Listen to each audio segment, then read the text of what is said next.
love you. And I will always be here.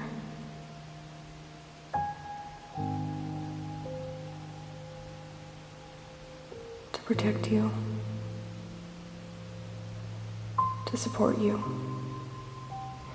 I'll love you no matter what.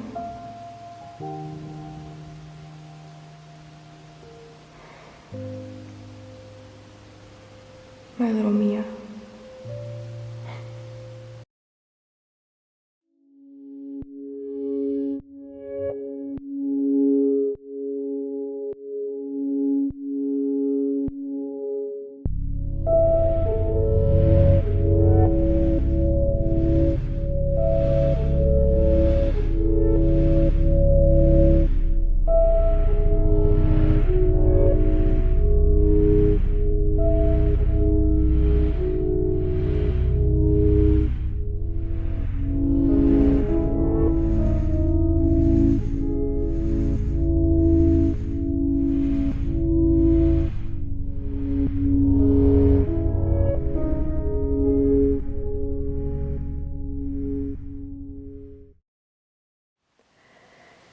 Okay, here's what I think.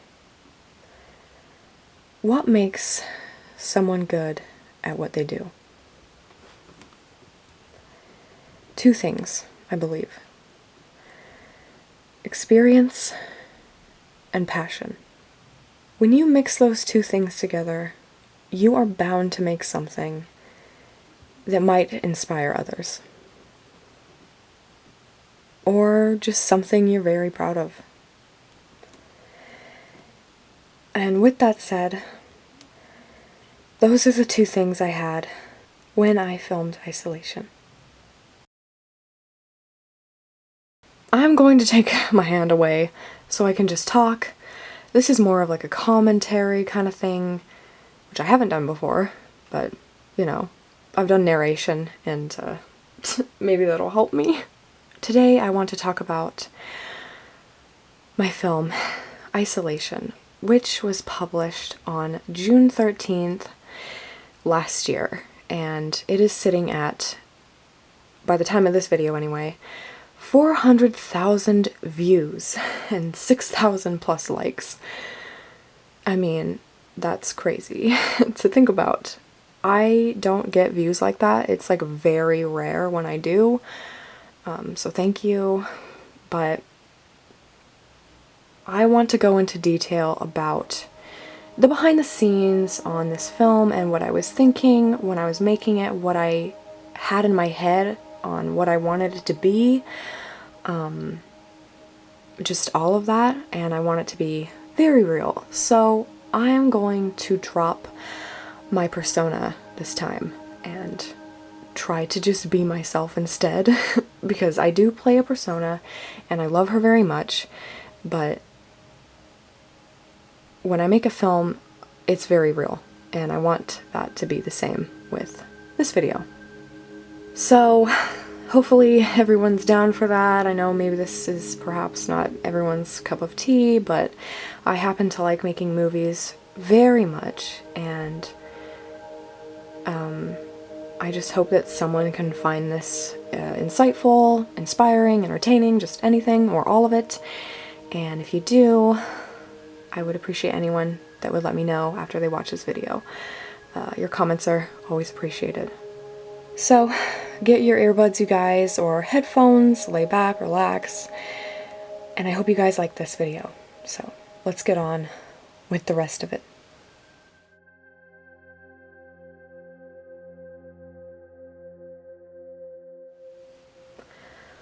Isolation was one of the hardest things I've ever made. The filming took the longest time over anything else, and the editing was, the best word to describe is chaotic, I'd say. It was crazy how much detail went into this, and I wanted to pay attention to not just the big obvious things in this film, but the small things as well, in every aspect. The storyline, the voice acting, The editing especially. The editing is one of the hardest parts of making an LPS video. Especially with my routine, because I am, for those who don't know, a complete 100% perfectionist, and I need everything to be right, otherwise it is wrong. So, you know, that's fun, but it works out in the long run because it's better quality. The harder you work on something, the better it is, and that's just what I believe. When it comes to my movies, I know that I need to get emotionally involved. I don't do this on every single video I film, but with a movie, with how detailed a film is, I think this is very important because that way you are connected to your characters as well, instead of just being on the outside. If you want your audience to feel connected, you need to be connected as well. Not in every single thing you make, but with a movie, I really do think you should try to get emotionally involved, and that is what I succeeded at with Isolation.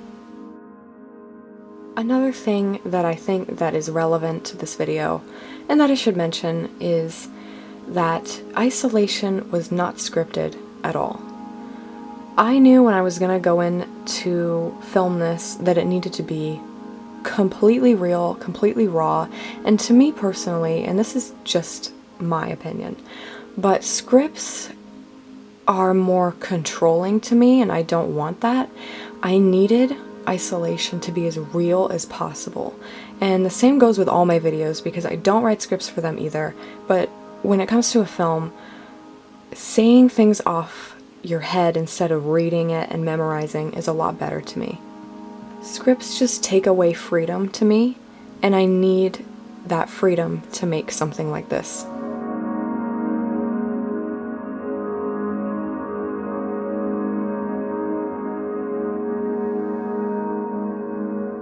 I see, from a storytelling perspective, LPS as humans. I don't see them as anything else. Yes, they're plastic toys. Believe me, I know that very, very well. But it's also about writing, and it's also about storytelling. And my characters are depicted as real people with real problems and real emotions. So that's how I want them to be viewed in all my videos. That's why they say the things they say, and visibly, you can call them whatever you want, but to me, as the storyteller, they're humans.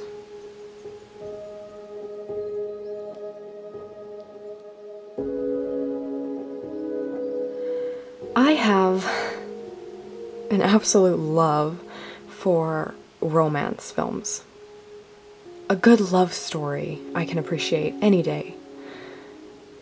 And I knew that Isolation needed to be a love story. That's what the main theme of this was. Between Elise and William. But it needed to have an underline. And for me, I chose that to be sadness.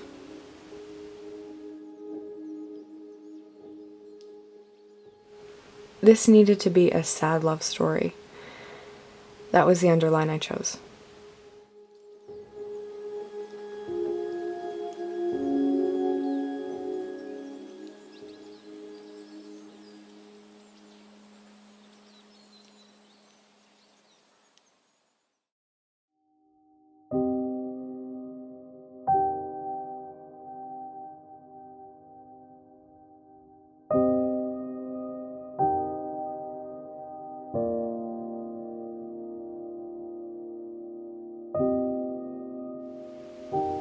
Elise was very lonely, and it was quite apparent at the beginning.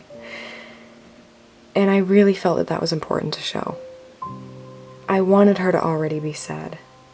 She needed a past and you don't need to know what it was to know that she had been through something. She's also very compassionate. She cares a lot for other people. And Elise was a type of character that was emotional first.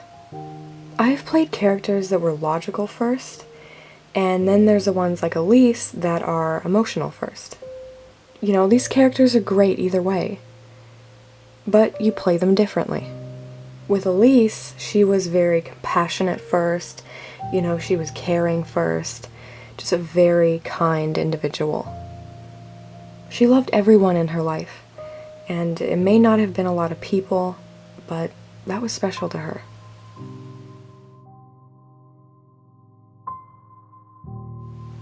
Her desire was to fall in love. That's all she ever wanted. This would not only eliminate her loneliness, but she has a lot of love to give. So of course this is something she wanted. And she wanted a family that she could love for the rest of her life.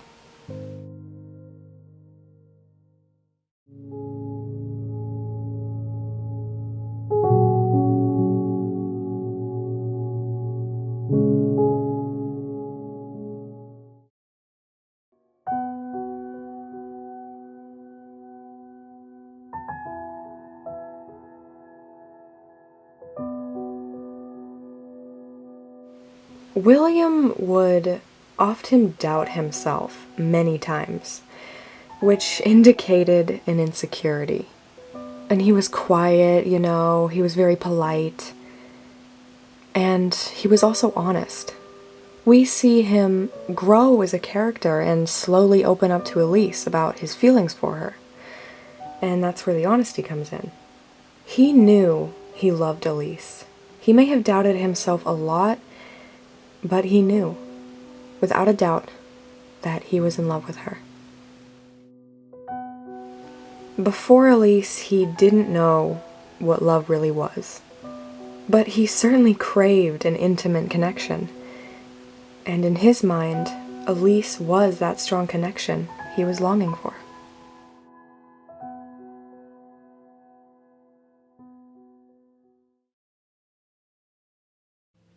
Just say it. I love you, Elise.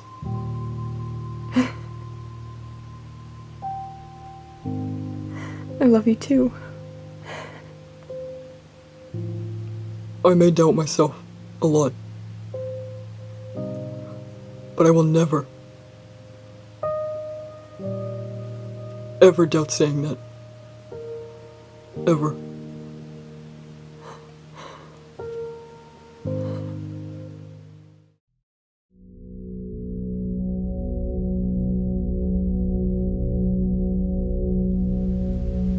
Elise's mind made up William perfectly. He was truly everything she ever wanted in a partner. Her desires played in front of her like a movie with William. And she had no idea. But he truly was perfect to her, because her mind made him that way.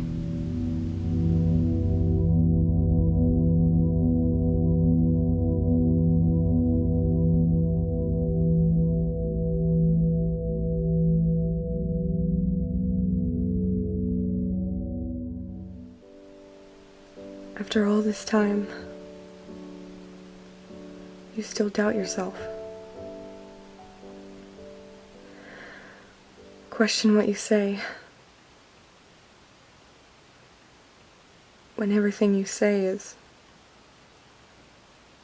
perfect.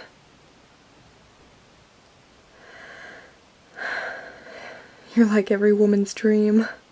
I don't know about that. Well, you're my dream.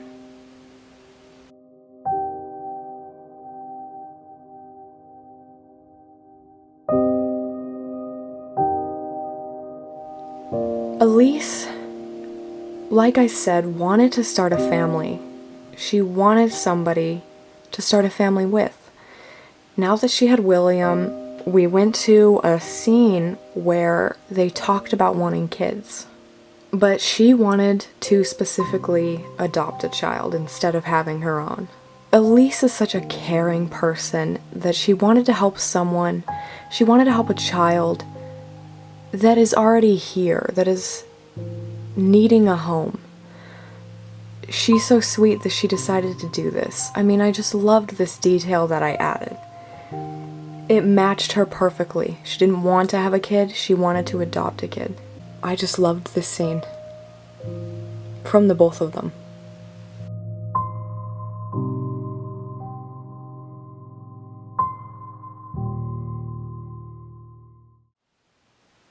I do not need my own biological kid to feel like they're a part of me. I'd rather adopt. This is just another reason that I'm in love with you. You care so much about other people's feelings, and you consider how they feel before you do.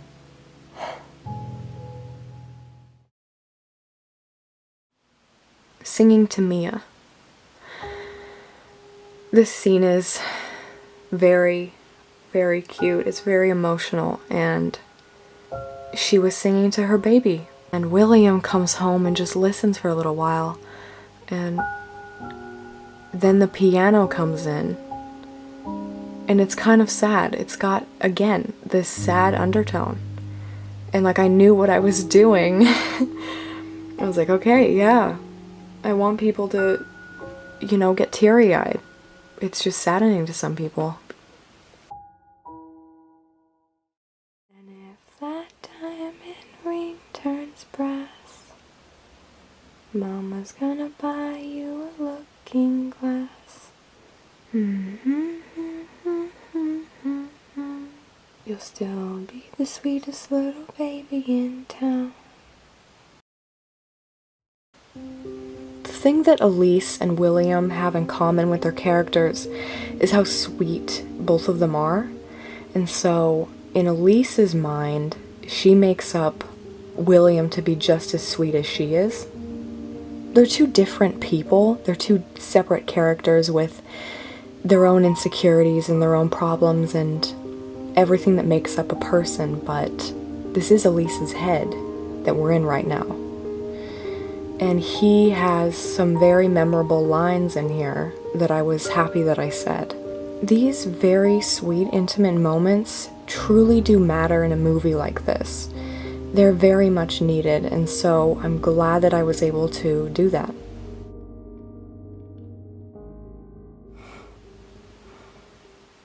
She's like this ball of light, and she just fills you with so much joy. All you have to do is look at her. So, now I have two lights in my life. Mia and Elise. I love you so much.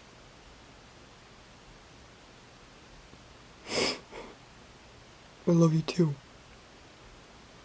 And Mia.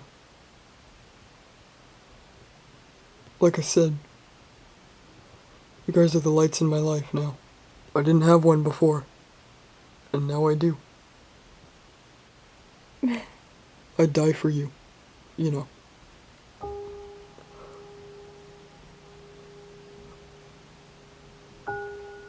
I would take your place.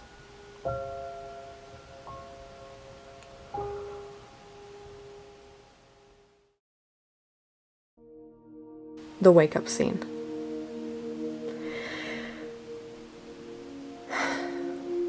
So, this one was very exciting. I remember filming this a little bit, and I wanted this scene to be very loving, because that's what the whole movie was. It was very intimate, very loving, very, very sweet and romantic, and all kinds of love as well. The way she loved Mia, this motherly love, just completely unconditional. But, you know, up to this scene, this is the final scene with William and Elise, and I was like, okay, deep breaths. So, you know, Lee, you've made it this far, and I was like excited about that, how far I've come, and so here we go. They're talking, and it's sweet, and it's just like these conversations that they've had before, and she's just reflecting and, you know, being thankful, and so is he. And then the piano is going in the back, and this song is very happy. This song is, you know, cheery and loving, and that was important. I needed to choose a song that went not just with the mood, but was also with what was gonna happen next. It's a very powerful scene when William says to wake up, and I made it sudden on purpose. It was very immediate, it was fast, it wasn't like the whole show was. The whole show was very slow, right? So up to this point, it's quick, and I want it to be that way so that the audience is shocked. Their jaws drop, they feel that tinge in their stomach. Their heart is beating faster now. They're like, what's going on? Like, if they've never seen the movie, that's how you do it. It's slow paced at first, you know, it's very romantic and slow, and then it's just quick, right up to this moment. I love that. I love that little piece in there that I did. And you never really think about being here, you know? I'm glad I'm here. With you. I'm glad I'm here too.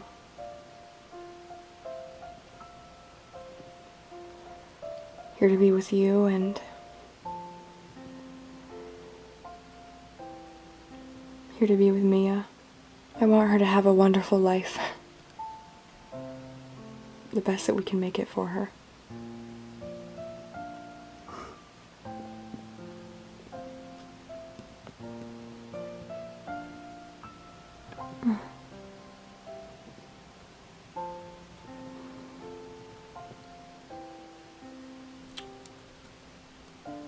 I love you.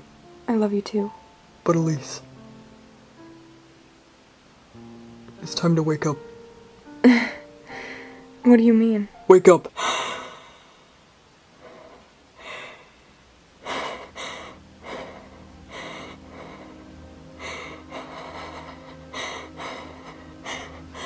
Elise, you woke up. Oh, thank God. Maddie, you were in a coma for 10 days. I thought you were never gonna wake up. The doctors weren't sure. But here you are. I'm so glad you're okay.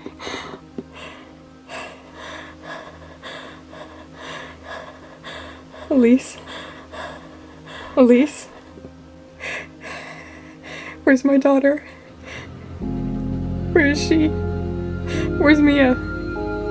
Maddie, where's Mia? Elise, what's going on? My daughter. I want to see her.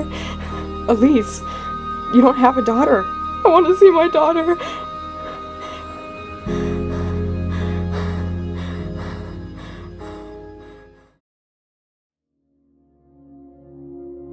So, I decided while editing that I should play her song again that she was singing to her child, because she had a kid, you know, she had one. It felt like she really had one, and now she's gone.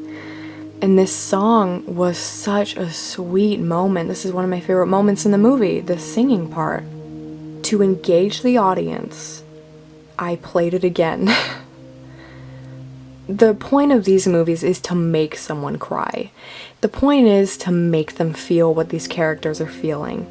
And I believe that the main character should always be relatable.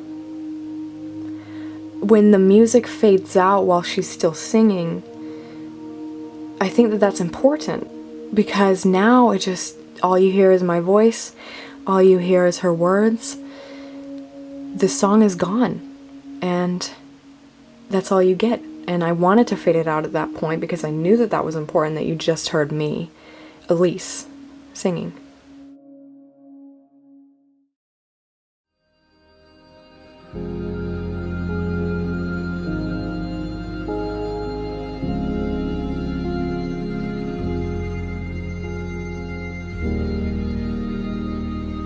Mama's gonna buy you a mockingbird, and if that mockingbird won't sing, Mama's gonna buy you a diamond ring. And if that diamond ring turns brass, Mama's gonna buy you a looking glass. You'll still be the sweetest little baby in town.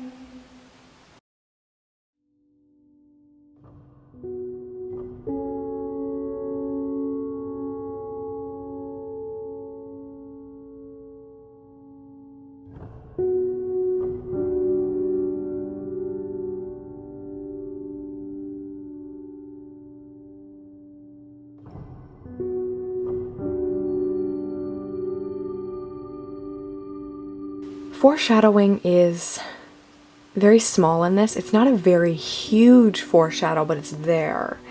Now, I'm still learning about foreshadowing and, you know, exactly what it means, but I would put it into the category with the chocolate cake scenes. William said way, way back when Elise and William went on their first date, and she says she likes velvet cake, which is Elise's favorite, and William likes chocolate cake. Yeah, I'm ready. All right, what can I get you? A chocolate cake. That was his favorite.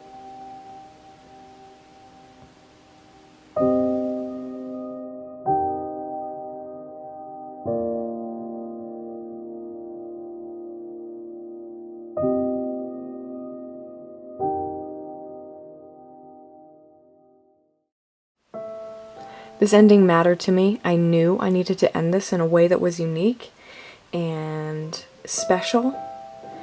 And so that's exactly what I did, and this cake mattered. It mattered.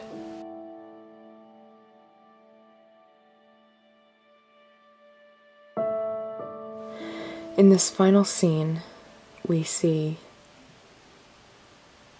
Elise alone again.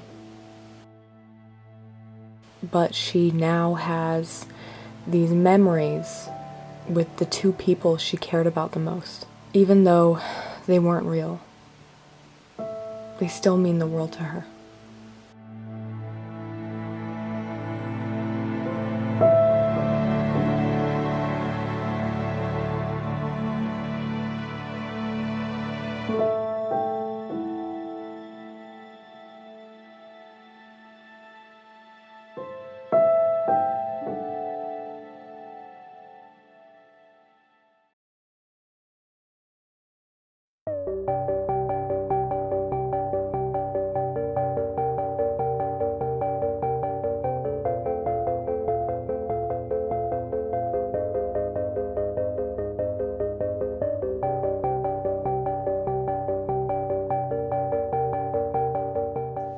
This is very important, and this is what's going to have your viewers stick around to watch till the end. I had to make sure that the audience felt exactly what was happening at all times. The biggest part of my job with a film is to make sure that the audience feels engaged with the story and the characters and really feel what's happening. This is about feeling. I want my audience to become emotionally attached to the story and the characters and all of these emotions that are happening throughout the film slowly. This also is about pacing.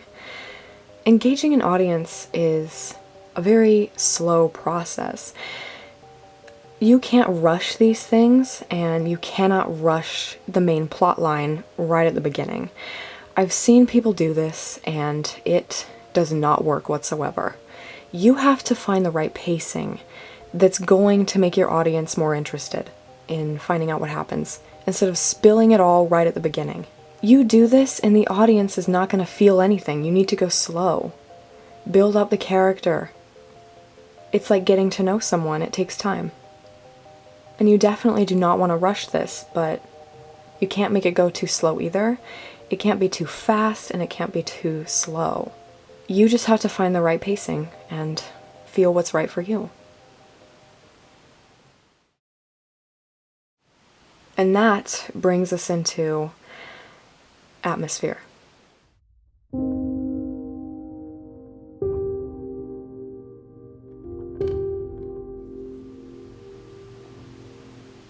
This is about an underlying emotion. Like I said at the beginning, the main underline for isolation was sadness, which means that I have to match that emotion throughout the entire film.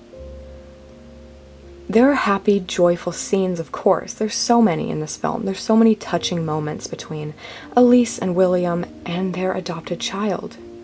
But it's done in a way that it makes you sad.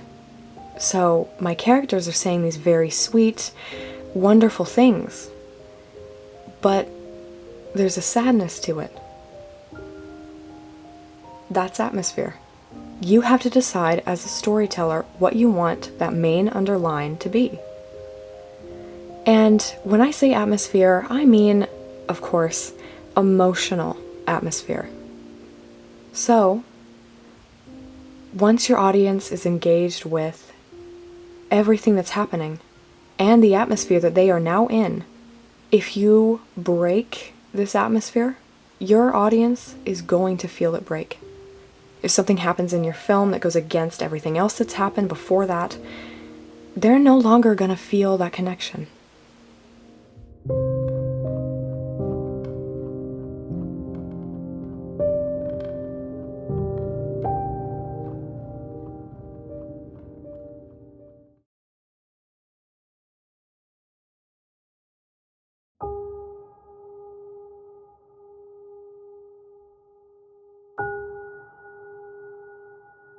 There's a lot in this that I would say is important, an important message. One of them is most certainly unconditional love. Look at Elise and William's relationship. This is nothing but a loving, caring, compassionate, honest relationship. But it's not just about romantic love, it's also about family. They adopted a child together, they have a life together now. Loving yourself and your family. But I'd say that there's a bigger meaning that I thought about when I wanted to make this film. For me, personally, pain is one of my biggest passions in a strange way when it comes to storytelling. It can tell one of the most interesting, intimate stories. Sadness is a form of suffering. I wanted to put that in here because I feel that it matters. Sadness is a very strong emotion. And I really did know that this was how it needed to be. It would not have been the same without Elise's suffering, without seeing her story, because suffering is a story. It's terrible, it's awful, it's painful, but you can make something out of pain. I've felt pain before, and one of the ways that I use it is storytelling. I've made many films using emotion like that. These negative emotions. If you're in that atmosphere already, you can take that atmosphere and put it into something else. And that is what I decided to do. I needed people to recognize that sadness exists.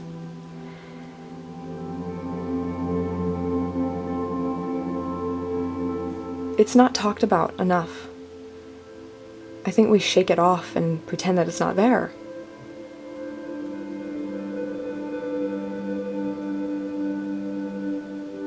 It's still an emotion, and it's very real,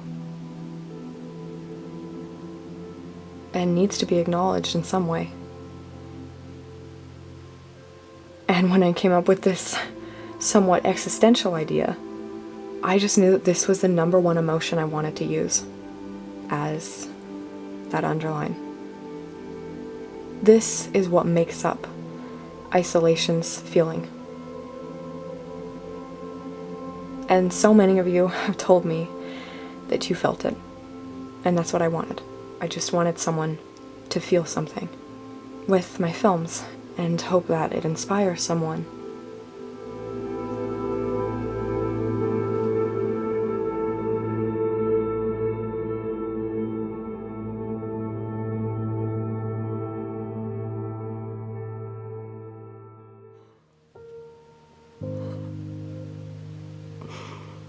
I love you.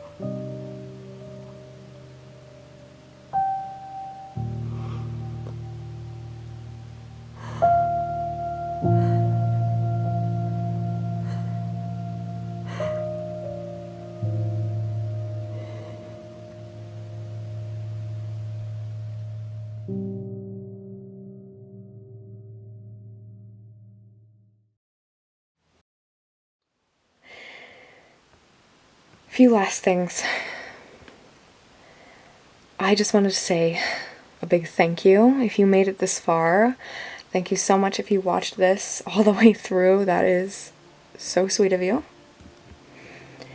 I also want to give just a big thanks to anyone who supported Isolation. I never expected it to blow up the way it did and is still doing. It's impacted lives, apparently. It's done a lot.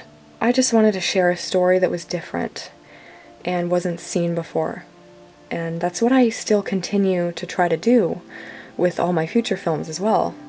But I just want to say a huge thank you to my supporters. Isolation is such a loved film. I can't believe it. So many people were touched by this movie, and it's just nice to see that all my hard work paid off and that this inspired people or made somebody feel something. That matters to me, and creating stories matters to me. So thank you guys for loving Isolation. I am very proud of that film. Even a year later, you know, that's never going to change. I'm always going to be proud of what I did to achieve that film to be what it is today. And I know I sound like I'm giving a speech, but I'm just incredibly thankful, and this video means a lot to me, and my movies mean a lot to me. I want to be the creator that is known for trying different ideas out, and Isolation was certainly a slightly different idea. And I want to continue to do that with my movies, very much so. I want to bring something different to the table. I want, regardless of how popular it gets, because although I wish my other films got the same recognition, that's just not the way it is, and I have to be okay with that. And what matters is that I'm proud of it, and that at least a couple thousand of you are too, for the ones that have seen my later films as well. And just wow. So, thank you for watching Isolation, and thank you for watching this video too. Please leave me a thumbs up and subscribe if you haven't. I do work really hard on all my stuff. Quality is what I strive for, and just thank you guys.